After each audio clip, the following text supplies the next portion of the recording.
Baseball is back. The lockout is finally over. There are several new changes coming in the CBA, including an expanded postseason, and the hot stove season is on fire with the season rapidly approaching and a lot still left to be done in free agency and trades as well. Where will Freddie Freeman end up? That's what's on the minds of all Braves fans right now. All of that on a huge episode of Locked On Braves. So let's get into it.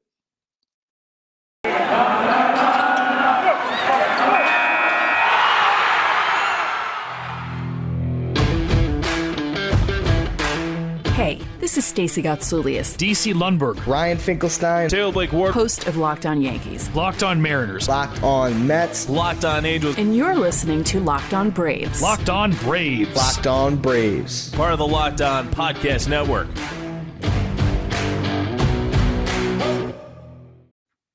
Hey, and welcome back to Locked On Braves, brought to you by the Locked On Podcast Network, where we are talking about your favorite teams every day.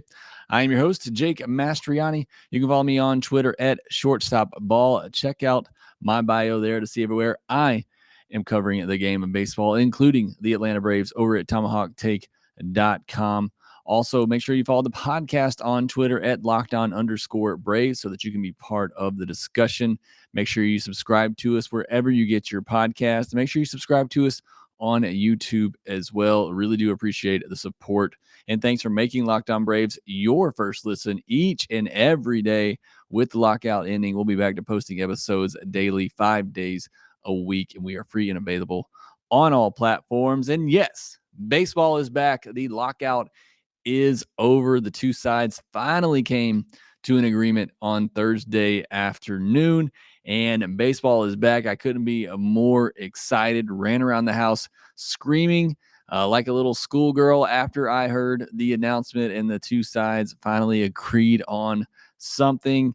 It has been a long winter. It has been a long wait, but we are finally here, and we finally have baseball back. Major League Baseball is back, and I could not be happier. The Atlanta Braves are back. They're now ready to defend their title, and we're getting a full season when days ago, weeks ago, it looked like we could miss a month of the season, 2 months of the season. Some people saying perhaps we may not have a season at all, and we're going to get a full 162 game season. So I'm so excited. We're obviously going to be talking about that, things coming out of the new CBA deal, and then we're going to touch on Freddie Freeman as well. But let's start with this new CBA agreement and where the two sides finally came together to get a deal done. And I talked about it on Wednesday's podcast. It looked like we were close to a deal, and then all of a sudden, this international draft deal hung things up, and the owner said they weren't going to go forward until that got settled. Well, they got that settled on Thursday, and they both decided to table the discussion for now, and they will come back to it at a later date, and that is tied to the qualifying offer. So if they can figure that out, then they will agree to get rid of the qualifying offer. If not, then the international system will stay the way that it is, and the qualifying offer will remain.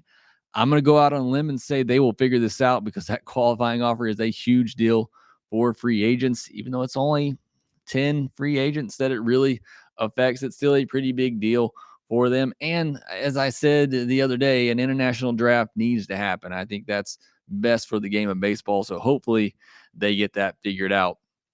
But the big thing, what you probably want to know, is when's spring training going to start? When are games going to start? When's the regular season going to start?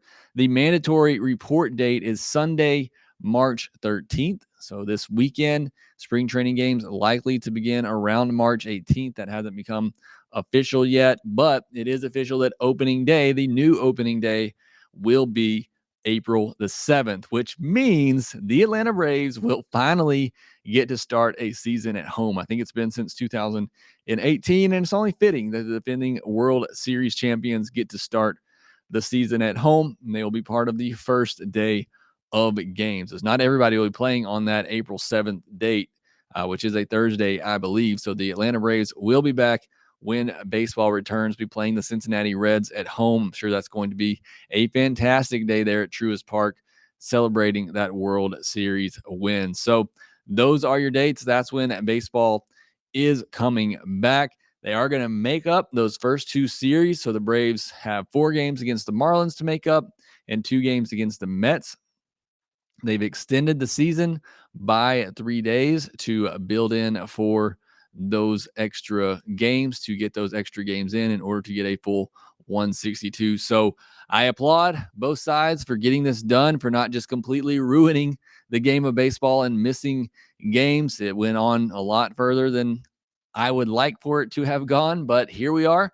We got baseball. We got a full season of baseball. Still going to be a little wonky with spring training being limited, and that worries me some as far as pitcher injuries. But for the most part, we'll have somewhat of a regular baseball season, at least with the new CBA. We know, without, unless another pandemic comes and hits us, and I don't even want to put that out there into existence, we should have a normal season in 2023. So I look forward to that as well. But I am so excited about the 2022 season and can't wait to get into all of that. So I want to just briefly touch on the money side of things, and then we'll talk about the on-field issues, which may be more relevant and more meaningful to some of you out there. But how did this deal come together? Again, it's all about money, and the owners decided to have a pre-arbitration pool, and they went up to $50 million, which is kind of where I thought they would end up. Look, it was really just about in the middle of where the two sides started.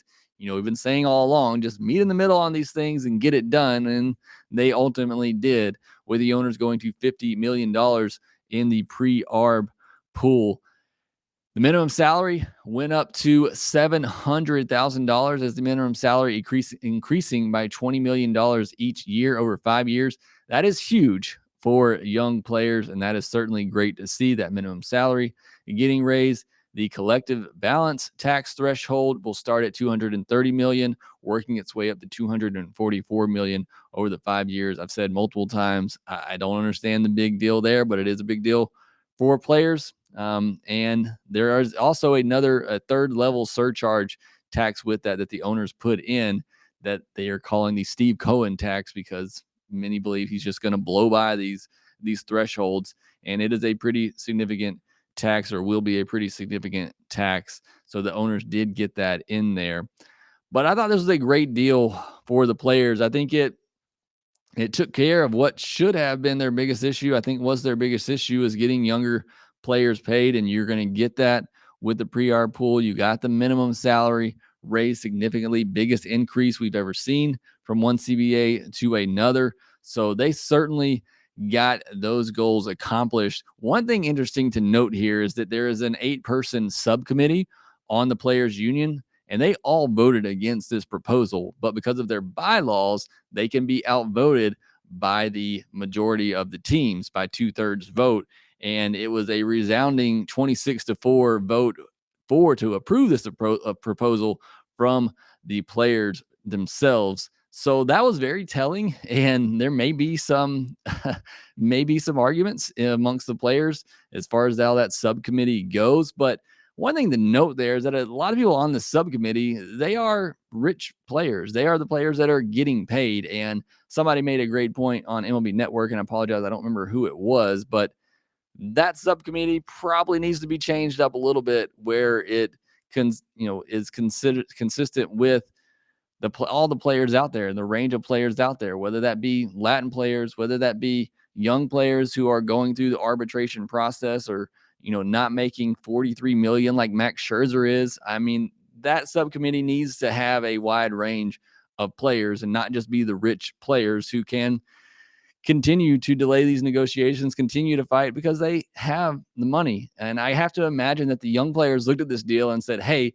we're getting $50 million extra dollars, which going back to that pre-arb pool is going to go to the top 100 players based on a award method that they're going to put together. Young players had to look at that and say, we're getting $50 million extra dollars that weren't there before. We're getting a huge raise in minimum salary. There's no way we're turning down this deal. And it looks like that is exactly what happened, with the player reps themselves voting to approve this deal. So I'm glad they have that in their bylaws, because if this would have continued, if the subcommittee would have gotten their way, we'd still be in this lockout. We'd still be going through this ugly battle. So glad that wasn't the case, and glad they got the approval needed. Next, like I said, I want to look at the on-field changes that are coming with the new CBA, including an expanded postseason. This is the time of year I've pretty much given up on all my New Year's resolutions, but not this year. I'm sticking to my resolution to eat right, thanks to Built Bar. It almost feels like it's not a resolution at all, because I actually enjoy eating them. And have you tried their puffs? If you haven't, you're missing out on one of Built Bar's best tasting bars. They're fluffy, they're marshmallowy, they're not just a protein bar. They're a treat, and they're covered in 100% real chocolate. In fact, all Built Bars are covered in 100% real chocolate, low calorie, high in protein. Replace your candy bar with these. They are better than a typical candy bar anyway, and they're much better for you. Candy bar can be anywhere from 200 to 300 calories, while most Built Bars are 130 calories, 4 grams of sugar, 4 net carbs, and 17 grams of protein. Compare that again to a candy bar with over 240 calories and 30 grams of sugar, and it's just a no-brainer. Especially, you have so many great flavors of Built Bars, from mint brownie, coconut almond, and new for this month, the white chocolate cookies and cream. They are all delicious. Go to built.com, use the promo code LOCKED15 and get 15% off your order. Use promo code LOCKED15 for 15% off at built.com. All right, so like I said, I wanted to talk about more of the on-field issues, the issues that I'm more interested in myself. What is the game going to look like after this CBA, or with this new CBA in place? And I think the biggest thing for fans is the expanded postseason. It's the biggest thing for me. And the players agreed to a 12-team format. The owners wanted a 14-team format, but they agreed on 12-team. And I think that's probably right. I liked the 14-team format, the way the owners had drawn it up, only because they had made it so that it put a lot more emphasis on the regular season. My whole thing with the expanded postseason is you can't dilute the regular season. And I think this format does that as well. It really puts a lot of emphasis on having one of the best records in all of baseball, being one of the top 2 division winners. So that'll be, an interesting race to see, not only trying to win your division, but make sure you have one of the 2 best records among division winners. So I think that puts significance on the regular season, also getting home field advantage in that 3-game wild card. And so the first round will be a best of 3 wild card round, with the 2 division winners getting a bye. Again, it doesn't completely dilute the regular season in my mind. It gets more teams involved. Hopefully you will have more teams spending money trying to compete. And another thing with those 2 division winners getting a bye, it allows you to set up your rotation, while the team you're going to face just had to use, at least 2, maybe 3 of their top starters. So that's a pretty big advantage to be one of those top 2 division winners, which again will make the regular season remain important. And you can't play 162 games and then just let everybody in and everything be equal. That can't happen. It can't become an NBA situation where nobody watches the regular season because 20 teams are going to get into the postseason. You can't have that happen in Major League Baseball. And I think this 12-team format, is a pretty good compromise there.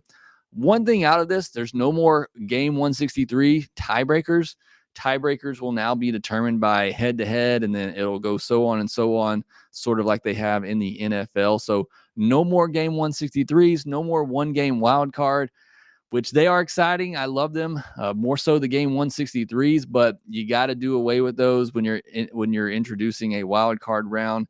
You can't have a game 163 or 1-game playoff type situation and then have a wild card round and then get into the division round and have the teams with the 2 byes sitting around for a week and a half. As it is, they're most likely going to be sitting around for at least 6-7 days in between the regular season and the postseason. They already sit down or out for 4 or 5 days as the current system was. So not that big of a difference, but you really don't want baseball players just sitting down for a week or so. These are routine players or players that are used to a routine. You don't really want to get them out of that. So I think that's why those tiebreaker games have to go away. And I understand that, even though I do love a good game 163 when it happens. The other big thing, and we already have known this for a while, was coming, is the universal DH. Look, I love the National League game, but I understand why the DH has to come. You have the Mike Foltynaviches of the world who just don't know what they're doing in the batter's box and don't belong at the plate at a professional level. And there's just become too many pitchers like that in today's game that just don't really want to hit. As much as I love the Zach Greinke's, the Madison Bumgarners, the Max Frieds, that, really take it seriously and are good hitters, there's just not enough of those players out there. So the DH, it's time for the DH. You use the DH in college, in the minors, and little league, high school. Everybody uses the DH now. So it had to come. Again, I wish it could be more old school, where pitchers took more pride in their hitting, where, you got the Chicks Dig the Long Ball commercial with Maddox and Glavine and Smoltz, but pitchers they don't care anymore. They're paid to pitch and pitch only, and owners, teams put a lot of money into those players, and they don't want to see them getting hurt swinging a bat. So I understand why it's here, and I'm actually happy for it because of the reasons I said. And the Braves already have a DH in place in Marcell Ozuna, who will fill that role pretty nicely for the next couple of years. Other big changes coming to the draft. There is now a lottery for the first 6 picks. This in order to try to de-incentivize tanking. There's now a lottery for the first 6 picks in the draft among those teams who don't make the postseason. And there will obviously be better odds for those with the worst records, kind of like it is for the NBA. The draft will only be 20 rounds, as it was this past year. That's a pretty big deal as well. Somebody who's a college baseball fan, that's a big deal because we're starting to see players who are coming back to college, which makes the college game better, which makes me excited because I love the college game. But it'll only be 20 rounds in the MLB draft going forward. Obviously, a lot of minor league teams cut recently. Not as many players needed for the minor league system. Something else I thought was pretty big. Players can only be optioned 5 times during a season, so you won't see as much shuttling back and forth, which had become very popular in recent years. Only thing I'll say is that this year, with the delayed start to the season and with a short spring training, I hope they look to institute an expanded roster to begin the year, to try to alleviate, pitcher injuries and things of that. So we'll see if that happens. That can still obviously be put into play. And then no more 7-inning doubleheaders, which I absolutely hated. I'm glad those are gone. And no more ghost runner on second and extra innings, which I didn't love, but I honestly didn't hate that as much as I hated the 7-inning doubleheaders for whatever reason. But no more ghost runner on second base to begin extra innings. I know a lot of fans will be happy about that as well. Freddie Freeman is still a free agent with the hot stove picking back up. Things are sure to move quickly. Where will the all-star first baseman be playing in 2022 and beyond? We'll talk about that next. Football might be over for this season, but basketball is in full swing for both pro and college hoops. From the latest odds, totals, player performance props to where the next fired coach is going to land, BetOnline.net is the #1 spot for all your sports betting needs. BetOnline remains the best spot for all your sports scores, podcasts, and news this season. And it's not just basketball. BetOnline.net is your source for hockey, boxing, and UFC odds right to your favorite Vegas casino games. Head to the website today or use your mobile device to learn more about the trends in action. BetOnline, where the game starts. All right, so the offseason is about to be a crazy couple of weeks. Going to be a lot of fun. And obviously, the #1 player on Braves fans' minds is Freddie Freeman. There's going to be a lot of rumors swirling around about him. As I'm recording this now, John Morosi reporting Dodgers interested in Freddie Freeman. Based on what he's heard from sources tonight, Braves and Yankees obviously are prominent in the Freeman marketplace. Some in the industry believe he could be the next major free agent to sign. So we could have an emergency podcast at any moment with Freddie Freeman likely coming off the board soon. Been hearing a lot about the Yankees being involved, could move quickly on him. You had another rumor that the Braves are hesitant to even give a 4th year. That seems like a bogus rumor to me. be careful when you're hearing rumors on the Braves, knowing that they are very secretive and hold everything close to the vest. So you're hearing a rumor about the Braves. I would not completely believe it until it actually you see it from a reputable source that you trust. I'm still of the mindset that it's going to take 6 years and somewhere between 165 and 180 million to get Freddie Freeman. Maybe Alex gets it done with 5 years and an option year with a pretty significant buyout. Maybe that happens, but I still think Freddie's going to get 6 years, 160 to 180, something in that range. Will this short window push Freddie or rush Freddie into a deal, or will it rush the Braves and other teams into a deal? I think the latter is more likely. I think Freddie is probably holding all the cards here, knowing teams got to get things done quickly and knowing that this will essentially put them all in a bidding war. So I think Freddie's in a good spot here. I think the Braves got to get it done. I've been saying it throughout the lockout, been saying it all offseason, and I said it all during last season. I said it last offseason. The Braves got to bring back Freddie Freeman, and there's just no replacing him. And the Braves need to pay up. They need to give him that 170, 175, whatever it takes. There's just no replacing Freddie Freeman. And I've said it multiple times on here. I know some people don't believe me, but I just don't see Matt Olson happening. I don't see Alex Anthopoulos giving up Michael Harris or Shea Langoliers, which I believe is what it's going to take, at least one of them and 2 or 3 more other really good prospects to get Matt Olson, who you'll have for 2 years, and then you'll be in this exact same situation. And Matt Olson would do a good job of replacing him. I believe that. I just don't believe Alex would give up the prospects to make that happen. And there's really nobody else out there that's going to give you what Freddie Freeman can. And this team is ready to win now and win now with Freddie Freeman. So yes, those last couple of years on that contract may not be worth the money you're paying him, but if you win another World Series title in the next 2 or 3 years with him in the middle of your lineup, who really cares at that point? I mean, I'm at the point now they just won a World Series. I don't particularly care that much, but I think Freddie Freeman's going to be good for the length of this contract. So I'm not all that worried about it. Maybe I'll eat my words down the line, but I want Freddie Freeman with the Braves, and there's nobody else out there. Without him, there is a huge hole in this lineup. Anthony Rizzo's not replacing him. Kyle Schwarber's not replacing him. You got to get Freddie Freeman because I don't think Matt Olson's going to happen. So hopefully the Braves get it done. Got all this money from the World Series, from all the money that they made last year. Get it done. This is a window for them to win a World Series, and they do that with Freddie Freeman at first base. That's my opinion. Feel free to let me know if you disagree. One thing I do know, this is an opinion, this is fact. The next couple of days are going to be crazy and a lot of fun with free agency, trades, rumors. Going to be a ton of fun. So enjoy. We've earned it getting through this lockout together. So enjoy these next couple of weeks. If you're a hot stove fiend like I am, it's going to be a lot of fun. Going to constantly be checking Twitter, looking for the latest rumors, and I will keep you up to date here on Locked On Braves as well. But that will do it for this episode. Be sure to follow us on Twitter at Locked On Braves. You can follow me at Shortstop Ball. Also, make sure you subscribe to the podcast wherever you get your podcast. Subscribe to us on YouTube as well. And we will talk to you next time.